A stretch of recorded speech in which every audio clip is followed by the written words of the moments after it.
नमस्कार दोस्तों, welcome to career support नीव। देखिए, आज मैं आप लोगों को बताऊंगा कि जो एमबीबीएस कॉलेजेस डेली बेस्ड हैं उन कॉलेजेस में किस तरीके से काउंसलिंग होती है, आपको वहां पे सीट किस तरीके से मिलेगी और जो 15% ऑल इंडिया कोटा का कट ऑफ रहता है उसके बारे में मैं आप लोगों को बताने वाला हूं।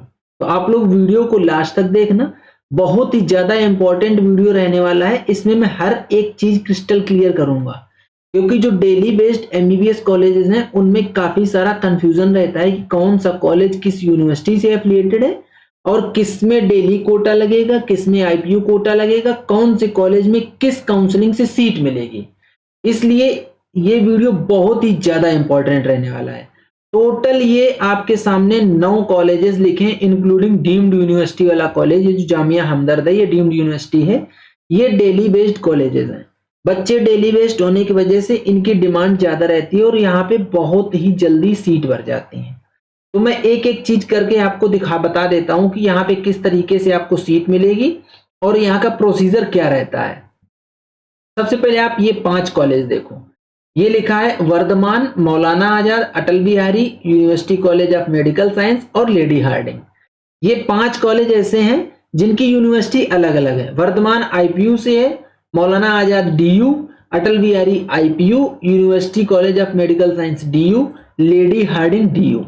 ये 5 कॉलेज आपको दिख रहे हैं। इसकी जो 15% सीट होंगी वो एमसीसी से फिल करी जाएंगी, लेकिन ऑल इंडिया कोटा के बच्चे इनमें आ सकते हैं। ठीक, अब आप देख रहे हो कि ये यूनिवर्सिटी से आईपीयू से हैं, आईपीयू यूनिवर्सिटी के अंडर आते हैं, लेकिन जो इनकी 85% सीट बचेंगी वो भी एमसीसी से फिल करी जाएंगी, बट इनमें डेली स्टेट का कोटा लगेगा। Daily state quota. जो बच्चे डेली बेस्ड हैं उनको इन कॉलेजेस में डेली का कोटा मिलेगा। ये आईपीयू के अंडर आते हैं लेकिन फिर भी इनमें डेली कोटा लगता है। अब आपको अगर डेली कोटा लेना है तो डेली कोटा के लिए जब आप रजिस्ट्रेशन करोगे काउंसलिंग में, उसमें आपको एक ऑप्शन देगा एनसीटी का, national capital territory of Delhi. उसमें आपको चेक बॉक्स में चेक करना है, टिक करना है, तो आपको डेली स्टेट का कोटा मिल जाएगा। याद रखना 85% जो रिमेनिंग सीट्स हैं इसकी वो भी एमसीसी से ही फिल करी जाएंगी, बट डेली स्टेट का कोटा लगेगा, इवन दो ये 2 कॉलेज आईपीयू के अंडर आते हैं उसके बाद भी। इसीलिए बोल रहा हूं कि इसकी काउंसलिंग थोड़ी सी कॉम्प्लेक्स रहती है। ध्यान से सुनो किस कॉलेज में कौन सा कोटा लगेगा, जिससे आपको काफी ज्यादा बेनिफिट मिलने वाला है। जो लेडी हार्डिंग कॉलेज है वो ओनली फीमेल स्टूडेंट के लिए है, यहाँ पे मेल स्टूडेंट नहीं जा सकते हैं। अब आपके सामने ये 3 कॉलेज है, doctor BSA, Baba Saheb Ambedkar, NDMC north Delhi medical college और army college of medical science ACMS Delhi. ये सारे के सारे आईपीयू के अंडर आते हैं, ये तीनों कॉलेज। इसमें से आते आईपीयू के अंडर है, लेकिन ये जो 2 ऊपर के कॉलेज हैं, कौन से, डॉक्टर बीएसए और एनडीएमसी, ये आईपीयू की काउंसलिंग से फिल करे जाएंगे। आईपीयू की काउंसलिंग के फॉर्म ऑलरेडी एक बार निकल चुके हैं, बट जब अभी पूरी एमसीसी की काउंसलिंग स्टार्ट होगी तो फिर से फॉर्म आएंगे। तो आपको आईपीयू में रजिस्ट्रेशन करना है और बाकी जो 85% सीट बचेंगी वो आईपीयू से फिल करी जाएंगी। 15% सीट कहां से फिल होंगी? 15% सीट इनकी भी एमसीसी से फिल होंगी, except army college of medical science. इसका प्रोसीजर पूरा का पूरा अलग है, इसको सबसे बाद में डिस्कस करूंगा नेक्स्ट वीडियो में। समझ गए आप लोग? ये जो 3 कॉलेज हैं ये आते आईपीयू के अंडर हैं, आईपीयू की काउंसलिंग से इनमें काउंसलिंग होगी, बट ऊपर के 2 कॉलेज डॉक्टर बीएसए और एनडीएमसी 15% सीट एमसीसी से फिल होंगी और 85% सीट आईपीयू से फिल होंगी। तो आपको आईपीयू की काउंसलिंग में पार्टिसिपेट करना है, आईपीयू कोटा मिलेगा आपको इसमें। क्लियर हो गया कौन सा कॉलेज किस काउंसलिंग में पार्टिसिपेट करेगा? अब एक लास्ट का कॉलेज बचा, Hamdard institute of medical science and research, मतलब जिसको जामिया हमदर्द बोलते हैं। ये डीम्ड यूनिवर्सिटी है, तो इसमें 100% जो सीट होंगी वो एमसीसी की काउंसलिंग से ही फिल करी जाएंगी। कोई भी डीम्ड यूनिवर्सिटी हो उसकी सारी की सारी मतलब 100% सीट एमसीसी काउंसलिंग से ही फिल होती है। यहाँ पे 3 तरीके का कोटा है, एक तो एनआरआई कोटा हो जाएगा, एक मुस्लिम माइनॉरिटी कोटा है और एक पेड या डीम्ड सीट कोटा है। अभी मैं आपके सामने जब कट ऑफ डिस्कस करूंगा तो चीजें आप और इजी समझ पाओगे कि मैं क्या बोलने की कोशिश कर रहा हूं। ये सारे के सारे आपको इंस्टीट्यूट समझ में आ गए कि टोटल 9 इंस्टीट्यूट हैं इंक्लूडिंग डीम्ड यूनिवर्सिटी जो कि दिल्ली बेस्ड हैं, दिल्ली बेस्ड। अब ये इंस्टीट्यूट ऐसे हैं जिनमें बहुत ज्यादा डिमांडिंग रहते हैं। ये डीम्ड यूनिवर्सिटी होने के बाद भी बहुत जल्दी भर जाती है। अभी आप जैसे ही देखोगे इसका कट ऑफ तो आप समझ पाओगे। आगे दिखाता हूं, कट ऑफ डिस्कस कर देता हूं। 15% ऑल इंडिया कोटा की ये कट ऑफ है, all India Kota cut off, और 2024 की है, 2024 में। जो भी ये यहां पे लिखी है ये नीट क्लोजिंग रैंक लिखी है, NEET closing rank, NEET closing rank. और इसमें ऐसा भी नहीं है कि किस राउंड का है, मैक्सिमम रैंक जो रही है वो मैक्सिमम रैंक लिखी है, इसके बियॉन्ड फिर सीट नहीं मिली है। जैसे जनरल में वर्धमान महावीर मेडिकल कॉलेज अगर सफदरजंग की बात करें तो जनरल कैंडिडेट वाले को 141 रैंक पे सीट मिल पाई थी। अगर किसी बच्चे की 142 रैंक थी, जनरल कैटेगरी से था, तो फिर उसको वर्धमान में सीट नहीं मिली थी। इस तरीके से ये रैंक लिखी हुई है। अब मैं आपके सामने कट ऑफ डिस्कस कर देता हूं। वर्धमान इतना ज्यादा डिमांडिंग है कि जनरल कैटेगरी के बच्चे को 141 रैंक, ये ऑल इंडिया रैंक लिखी है, नीट की ऑल इंडिया रैंक, 141 की क्लोजिंग रैंक पे सीट मिली थी। ईडब्ल्यूएस को 432 की क्लोजिंग रैंक पे सीट मिली, ओबीसी को 327 की क्लोजिंग रैंक पे सीट मिली, एससी को 1749 की क्लोजिंग रैंक पे सीट मिली और एसटी को 8852 की क्लोजिंग रैंक पे सीट मिली थी। ये वर्धमान महावीर मेडिकल कॉलेज है जिसको वीएमसीसी बोलते हैं, वीएमएमसी नहीं, वीएमसीसी ऐसे रहते, वीएमसीएच है सफदरजंग हॉस्पिटल से।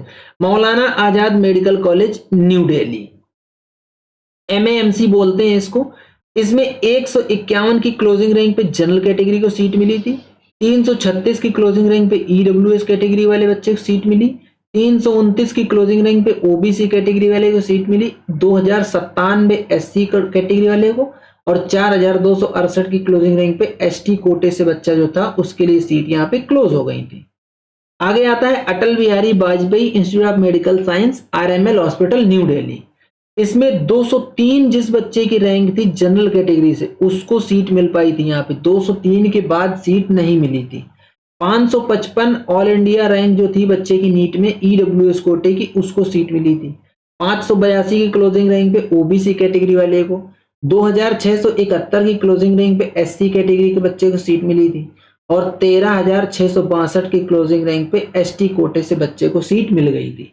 अब आप ये देखो कि ऊपर के ये जो कॉलेजेस हैं जो मैं आपको बता रहा हूँ, वर्धमान हो गया, मौलाना आजाद, अटल बिहारी और UCMS university college of medical science, ये डिस्कस करूंगा अभी। ये सारे के सारे देख रहे हो आप, एम्स को टक्कर दे रहे हैं सीधा। अभी कुछ कुछ इनमें थोड़ी सी कट ऑफ में स्लाइड बिल्कुल 10-20 रैंक का, 50 रैंक का वेरिएशन इसलिए देखा गया है कि कुछ जो एम्स थे वो एम्स अब पुराने हो रहे हैं। तो कोई भी इंस्टीट्यूट हो, चाहे गवर्नमेंट हो चाहे प्राइवेट हो, जब वो थोड़ा पुराना हो जाता है तो उसका इंफ्रा अच्छा हो जाता है, वहां की फैकल्टी अच्छी हो जाती है, वहां पे जो लेबोरेटरी है, जो कुछ भी एकेडमिक्स होता है वो सारा अच्छा हो जाता है, तो उसके बाद बच्चे उसकी डिमांड करने लगते हैं, बढ़ने लगते हैं। तो जो एम्स आए थे 2012 के आसपास, 2012 में ही आए थे ना, 2016 के आसपास आए, वो एम्स अब पुराने होने लगे हैं, तो उनमें अब बच्चे जाने लगे हैं। अगला कॉलेज देखते हैं, university college of medical science new Delhi. General category से 390 की क्लोजिंग रैंक पे सीट मिली, ईडब्ल्यूएस से 581 की क्लोजिंग रैंक पे सीट मिली, ओबीसी से 884 की क्लोजिंग रैंक पे सीट मिली, एससी कोटे से 4315 की क्लोजिंग रैंक पे सीट मिली, एसटी कोटे से 16132 की क्लोजिंग रैंक पे सीट मिल पाई थी। यहाँ पे ये 4 वो कॉलेज थे। 5वां कॉलेज है डॉक्टर बीएसए, डॉक्टर बाबा साहब अंबेडकर मेडिकल कॉलेज दिल्ली। 1650 की क्लोजिंग रैंक पे जनरल कैटेगरी वाले को सीट मिली थी। एक ये रैंक मैंने लिखी है 6924। ये रैंक मैंने इसलिए लिखी है क्योंकि ये स्ट्रे वैकेंसी राउंड की क्लोजिंग रैंक है, लेकिन स्ट्रे वैकेंसी राउंड तक हर साल सीट बचे इसकी कोई गारंटी नहीं होती है। तो आप ये 1650 को कंसीडर करके चलो कि अगर आपकी इसके विद इन रैंक है तो आपको डॉक्टर बीएसए मिल जाएगा।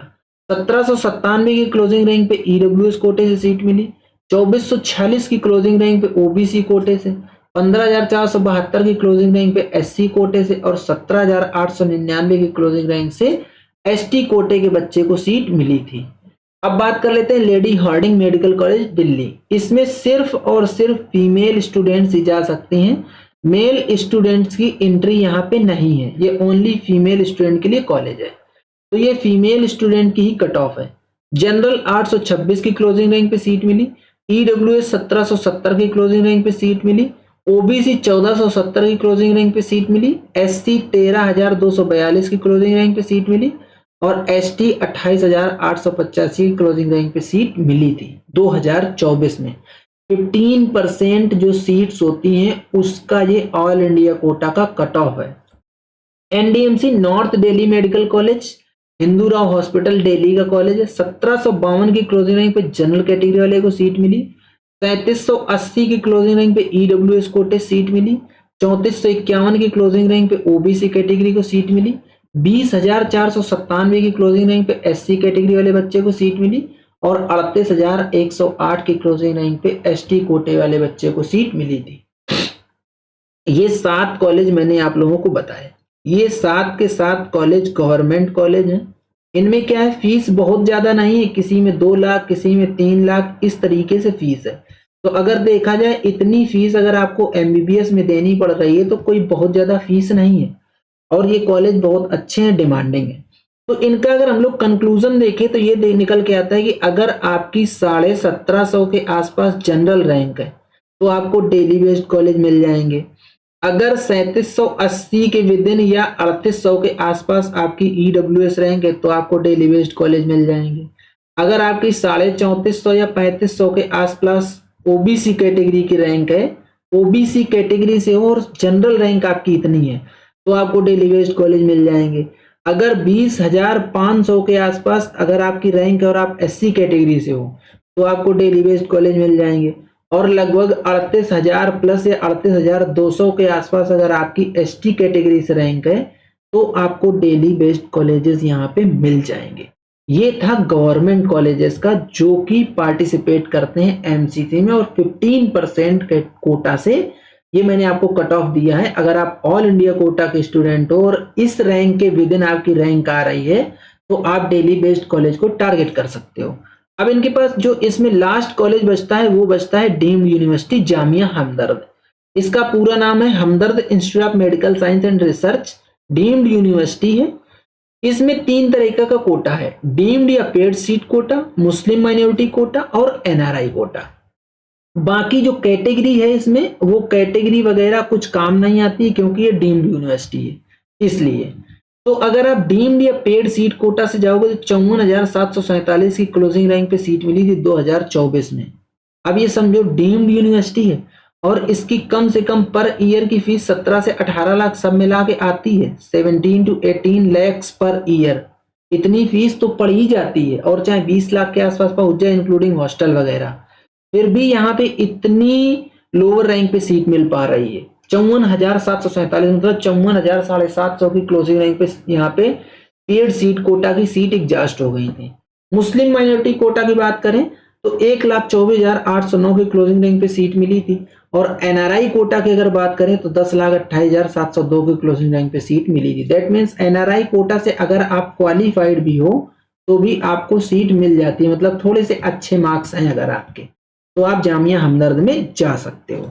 तो ये थे पूरे के पूरे डेली बेस्ड कॉलेजेस जिनमें कि आपको अगर काउंसलिंग करवानी है तो आप मेरी टीम से करियर सपोर्ट नीट की टीम से रीच आउट करके पेड काउंसलिंग प्रोग्राम बाई कर सकते हो। हम लोग पेड काउंसलिंग कराते हैं लेकिन बहुत ही सस्ती पेड काउंसलिंग करवाते हैं जिससे कि आप लोगों को अच्छा खासा बेनिफिट हो जाएगा और जो कट ऑफ मैंने बताई है उस कट ऑफ के आसपास अगर आपकी रैंक आती है तो ही आप लोग इनके इन कॉलेजेस के लिए ट्राई करो। अदरवाइज अदर कॉलेजेस में बहुत सारे जो कि करियर सपोर्ट नीट की टीम आपको पूरा ब्रीफ करेगी अगर आप पेड काउंसलिंग में इनरोल होते हो और आपकी पूरी की पूरी काउंसलिंग करवाई जाएगी आपके नीट की रैंक के बेस पे। ठीक है, तो ये था पूरा कंप्लीट वीडियो। अगर आपको वीडियो पसंद आता है तो वीडियो को लाइक करो, चैनल को सब्सक्राइब करके रख लो, बेल आइकन दबा लो जिससे कि आप लोगों को इस तरीके का अपडेट मिलता रहे। आज का वीडियो यहीं तक, मिलेंगे नेक्स्ट वीडियो में नए डेटा के साथ, तब तक के लिए बाय बाय।